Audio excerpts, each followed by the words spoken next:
invitimin dhe të emision Kosova Today, është Vullnet Krasniqi. Zotri Krasniqi, përshëndetje, kënaqësi t'ju kemi në Kosova Today. Përshëndetje, faleminderit. Gjithashtu pjesë e këtij diskutimi është edhe avokati Musa Damati. Përshëndetje zotri Musa, kënaqësi t'ju kemi në Kosova Today. Përshëndetje edhe për ju. Vullnet, jo pak raste i kemi dhënë këtu më shumë fokus në raport me vdekjet e dyshimta të cilat ndodhin në vendet të punës dhe jo rastësisht e fillova me juve këtë bisedë për t'ja pak më shumë kontekst të gjithë asaj që po bisedojmë. Cilat janë shkaqet sipas teje që nuk ka lënë mbase muaj pa i pas 2-3 vdekje aksidentale në vendet e punës? Po, të një parë shpikimi pak ma i qanë i pikturës e këti fenomeni, na e me kuptu që sektori që mas shumë të pozitiv vdekjet e punëtorët është sektori i ndërtimtarisë. Edhe kjo lidhet pikërisht me natyrën e kësaj pune, që është direkt e lidhur me jetën e njerit, të mënë është direkt punë fizike. Këto unë e bashkë këshyra ma herët një farhartë nga për Kosovë, që ku ka ndodhë, në për cila qytetë ka ndodhë mas shumë të që me hup jetën të punëtorët. Edhe del që është rajoni i Dugaxhinit, që ka mas shumë të vdekje të punëtorëve, edhe lidhet direkt me sigurinë e punëtorëve në vendin e punës. Na krejt i kena pjena dhe shmitarë që kur dalin nga për rrugë e shojnë punëtorët nga për skele, nga për ndërtesa, para e mjetë e sigurisë, madje as pa kapela, nuk ka fije siguri, i shojnë që hajnë bukë afer me njëherë të vend të punës. Dhe më është na këtë nga të shmitarët të një, që këmë thonë, unë kështë me qëjtë ma fije, ma shumë të ndërtimtarisë, e cila në një anë prodhon miliona euro për ata që e drejtojnë, e në anë të prodhon vdekje për punëtorët që janë... Dhe qëtu, kur jemi të që pikë, Vullnet, kë e bën të fajtor, realisht? I bën fajtor ata që kushtimisht po i quan mafja e ndërtimit, jo i quajtë, ato nuk po i quaj ashtu, apo kë bë fajtor? Nuk është fajtor një biznesmen, sepse na duhet nisë prej parimit që kush do që kishë pas mundësi me operu dikën që me sa ma pak regula, natyrisht të shkon edhe bizneset e funksionan. Unë është direkt fajtor të lidhur shtetin, sepse shteti është dashur me siguru përmes inspeksionit të punës, e cili nuk është veç një që nga mësu me ka probleme, është një qasi se shqipit ndaj këti fenomeni. Kjo është i bën inspektorat krejtë, sikur ata që shkojnë për me hetu dikën që punon me një zbyre që nuk ka një farë sigurie, edhe trajtojnë njëjtë sikur ata që kanë direkt rrezikun tek punëtorët. Edhe na nuk kena, shteti nuk ka pas, as nuk ka menu së paku, me e formu një ekip të inspektorëve, me kriju një ekip të inspektorëve që ishën kanë të specializuar në një industri e cila vesh për rritit edhe që është njëna për industrive më të... Po nuk besoj, Vullnet, që du të pas një zyre të specializuar të inspektorëve, sepse nuk jena të full për sigurinë e ushqimit, ku do të mu ditë regullat e asapit, e global gapit, e gjana tila. Unë besoj që në ndërtim do të me pas të paktën një helmet në kokë, dorezat edhe çështjet e sigurisë, që s'lyp një farë ekspertiza e punë. Nuk kërkan ekspertiza, më kërkan gjithashtu është njëna për mënyrave që të nuk ka svetot shtetin këtë pikë. është shumë e pashme, nuk ka mundësi me injoru atë qatë te e shërë me sy. Nëse ku të që shkanë në për ku bëhat dikon e ndërtim, dhe vrenë që asë një punëtor nuk e ka asë një mjetë të punës që i siguran atina jetës. E qartë. Qartë ma keqë, që i shkina rastet, për shambull, pa pishtin e rastet në vitet funit, kanë shkuna për gjikata, ose janë zgjidhë, ose janë hetu si rastet në përdekit të punës. Që të është problemi tjetër kryesor. Se nëse një kompani e ka hop një punëtor gjatë një viti ose para disa viteve, edhe nuk përbohet me asë një proces gjithësor, me asë një denim meritor, me kapital, kësha me thonë, që e mon përgjec drejtusin ose drejtorin ose shefin e një kompanije, kështë përlimi tjetër, së tani, për pas që ty nuk inspektan kërkosh, edhe kërë të ndodhë dhekja, ty nuk dënën kërkosh, dhekët e kërkosh penalisht. Dhe me thonë janë dy mundësi që shteti i ka lënë dorë mafisë ndërtimit, e cila nuk u bë mafi ndërtimit për shkak që ata e kanë pas qëllim, po në kuptimin që ju ka kriju mundësia që në u bën një biznes i cili funksionon çashtu. E qartë, para se ta kuptojmë edhe pak në aspektin ligjor, më intereson të marrë edhe disa informacione shtesë në lidhje me këtë dukurin, si duket, nuk janë të verbër ata kur punësohen, po pastaj shiten si të tillë kur shkojnë te kantierët e ndërtimit. E kanë fjalën për inspeksionet, sepse ndryshe nuk do kishin ndodhur këto vdekje, zotër Krasniqi. Më intereson ta di zotri Mehmeti, veç pak, vullnet, veç një sekondë. Më intereson të di zotri Mehmeti se kush po ja mshel syt inspeksionet.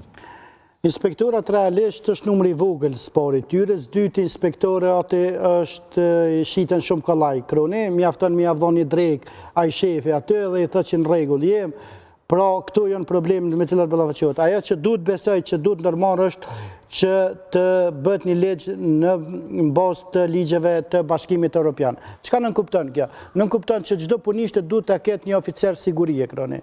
Gjë që ndodh. Duhet që të trajnohen punëtorët. Çdo herë, her pas here punëtorët trajnohen edhe marrin këshilla se si të jenë të kujdesshëm.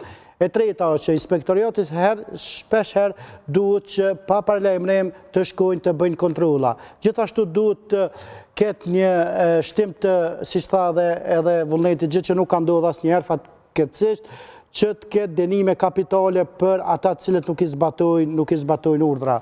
Asnjë punisht deri më tani në Kosovë nuk ka ndodhur të jetë mbyllur përveç 2-3 ditë derisa është bërë ceremonia martore kur ka vdekur një punëtor. Asnjëherë më shumë nuk është mbyllur. Asnjëherë 2-3 ditë nuk është mbyllur, asnjëherë 2-3 ditë derisa i bëhet ceremonia. Për familjen edhe mo shteti mo i ka mbyll sytë edhe i ka thënë rregull, vazhdon në Londën gjyq, ata kanë vazhduar 6-7 vjet edhe mo humb fare ajo punë edhe u zhduk. Gjë që këto janë problemet me cilat ballafaqohet. Si vjet është viti, në bazë statistikave që unë i kam marrë, është viti që më shumë të ka pas këtë vit të vdekur nga punishtet gjë që të punëtorëve të sektorit privat. Dhe kjo e shton nevojën e madhe që të ketë ndërhyrje të shtetit, sepse është shteti ai që duhet të kontrollojë punëtorët, edhe gjithashtu duhet që ti denoj këtë mafisë, edhe vërtet është mafia ndërtimit, sepse këta janë njerëz më tepër bën për mi shpërlo parat këto, edhe pastaj për mi u dhonë, si të thuash, punëtorëve i gjejnë do hallëgjit, cilët edhe e kemë edhe tjetra është kroni, ne e kemë këtë mungesën e disiplinës edhe qytetare, e kemë edhe njerëzore, ne nuk këtë se kujdes me shumë. Po, dhe shteti për mes që tyre inspektorëve që disiplinan. Pyetja është shumë e thjeshtë. Edhe një gjë, 90% të punëtorëve, 90% nuk janë të trajnuar për të kujdesur për sigurinë, gjë që ndodh. Ta zëm në kampin bën still çdo ditë punëtorë 30 minuta para se me fillu punën, ju mbajnë ligjërata se si mu kujdes për veten. Pra, për çështje sigurie çdo ditë ama 30 minuta para se me fillu punën. Unë nuk po them mirë, po do duaj spaku një herë 2 javë që të kenë një lloj trajnimi punëtorët se si duhet kujdesen. E qartë. Zotri Damati, po, fal vullnet, pa tjetër. Para menoje, je inspektor, e cila e ki rogën pezon 600 euro, hajde mas shumë se nuk e dija se 600 që e kanë. Edhe shkon të një ndërtu se cili është multimilioner. Që ta mërmenja aty, cili fiton këto? A shteti me 600 euro, a këj multimilioneri që mërët me pagu ata? Mëra i veç jep një drejk. A i veç jep një drejk edhe i thënë regulli jem, hajtë. Po pezon që është... Mirë, vullnet, do ta kemi një 5 minutë, vullnet, ndalu këtu do ta kemi një 5 minutë diskutim pak më ndryshe, do doja të kaloj tek zotri Damati, ndërkohë që vullnet ju përgatiteni për diskutimin ton, zotri Damati në aspektin ligjor. Cilat janë ato hapësira ligjore të cilat na e bin këtë numër të frikshëm të vdekjeve? 26 persona për 10 muaj, pra 2.6 i bie niveli vdekshmërisë, më vje shumë keq që më do të statistikisht të flas për jetët e njerëzve. Si e komenton ju këtë çështje? E vërtet, komenti në sfondin ligjor është në narracionin juridik është shumë i lehtë, pra ka mungesë të sundimit të ligjit. Mungesa e sundimit të ligjit është një nga faktorët kryesor që ndikon në aspektin e mos zbatueshmërisë në mënyrë adekuate të krijimit të një ambienti të sigurt në raport me të punësuarit, por edhe ndërtuesit. Ofrimin e shërbimeve të tyre duhet ta bëjnë në një mënyrë sa më adekuate, të përshtatshme, proporcionalisht dhe në përpikmëri harmonit plot me legjislacionin në fuqi. U përmend bon stili, u përmendën ligjeratat që mbahen të punësuarve, por që është edhe më keq, ndërtuesit tek ne fatkeqësisht në shumicën e rasteve ndërtimin e bëjnë në kundërshtim me ligjin. Pra, jo që nuk vjen shprehje që të njoftohen punëmarrësit me drejtat, obligimet e tyre, cilat i kanë për sigurinë ndaj vetes, por edhe më keq ndërtimi bëhet në mënyrë të kundërligjshme. Dhe pastaj më vonë, përmes lidhjeve të caktuara në nivelin komunal, lokal, arrihet deri tek gjetja e një lidhje të pranueshme, edhe kalon pranimi i kushteve teknike për atë ndërtim.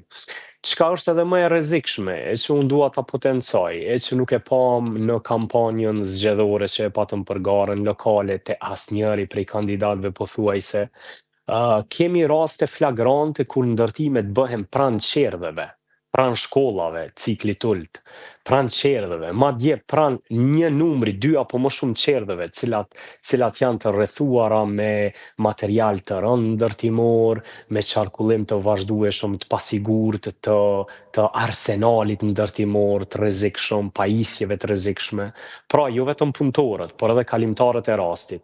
E çka është më e vështirë, më e dhimbshme, edhe fëmijët shpesh herë mund të t'i ekspozohen një rreziku të lartë.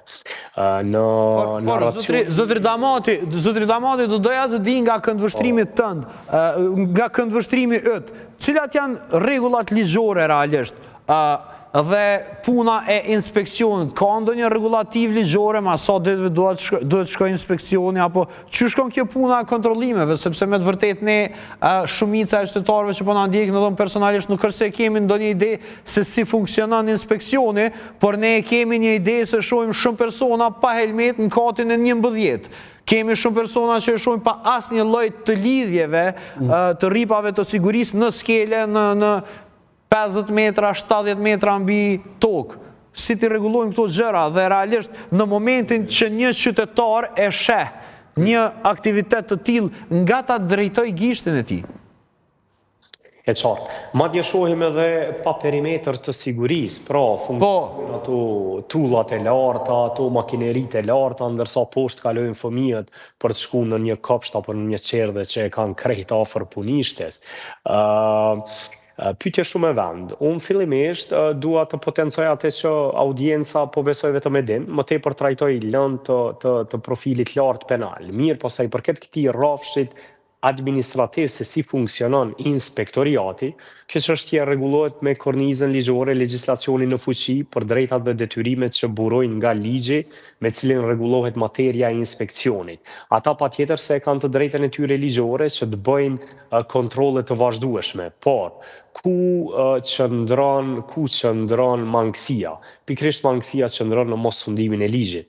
Do thotë inspeksioni nuk e zbaton ligjin, apo i favorizon kompanitë e caktuara, individët e caktuar, dhe në këtë mënyrë vije deri te mos zbatimi i rregullave dhe i standardeve ligjore edhe nga ana e inspeksionit. Sa i përket ndërtimeve, duhet të theksojmë se përveç inspeksionit, edhe prokuroria e shtetit ka kompetencë, jurisdiksion, mandat ligjor që në rastet, sidomos në rastet e tilla, madje është e vetmja e cila në rastet e tilla kur kemi vdekje në vendin e punës, duhet të filloj hetimet, duhet t'i mbaj përgjegjës, penalisht përgjegjës, të kuptohemi, penalisht përgjegjës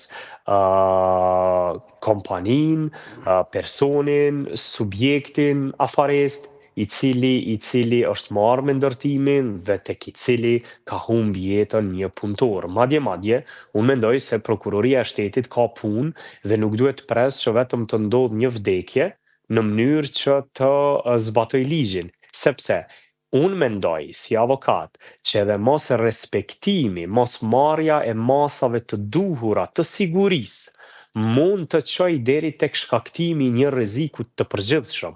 Dhe rreziku i përgjithshëm, shkaktimi i rrezikut të përgjithshëm, është vepër penale e posaçme. Pra, në momentin që ti transporton me makineri të rënda mjete të rrezikshme dhe po e rrezikon jetën e të tjerëve, qofshin ata punëtor, qytetar, gazetar apo ku ta di unë, ti menjëherë mund të konsumosh elementet e veprës penale të shkaktimit të rrezikut të përgjithshëm. Pra, hapësira për me vepruar shumë e madhe, krejt çka duhet është me u zbatu ligji. E qartë, Zotri Damati, është shumë kënaqësi t'ju kemi në Kosova Today. Faleminderit që ishit me ne, duke marrë parasysh edhe zhvillimet politike në vendin tonë, do të shkëputemi me një shpicë shumë shpejt dhe rikthehemi e diskutojmë një temë jashtëzakonisht aktuale e ka të bëjë me Mitrovicën. Rikthehemi shumë shpejt.